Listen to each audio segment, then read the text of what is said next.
மற்றும் red giant movies தயாரிப்பில் பிரம்மாண்ட இயக்குனர் சங்கர் இயக்கத்தில் உலகநாயகன் கமல்ஹாசன் நடித்த இந்தியன் 2 உங்கள் அபிமான திரையரங்குகளில். கர்நாடக மாநிலம் பெய்து வரும் கனமழையில் அகுபே பகுதியில் 12 அடி நீளமுள்ள ராஜநாகம் ஒன்று காம்பவுண்ட் சுவரின் மீது ஏறி மரத்தின் கிளைகளில் சுற்றி கொண்டிருந்தது.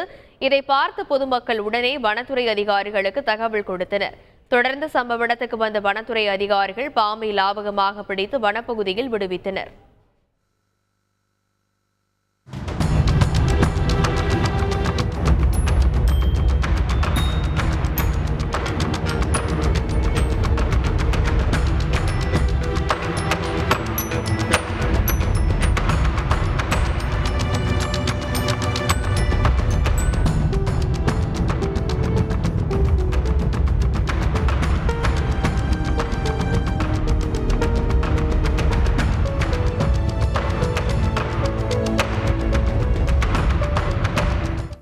மற்றும் ரெட் ஜெயண்ட் மூவிஸ் தயாரிப்பில் பிரம்மாண்ட இயக்குனர் சங்கர் இயக்கத்தில் உலகநாயகன் கமல்ஹாசன் நடித்த இந்தியன் 2 உங்கள் அபிமான திரையரங்குகளில்.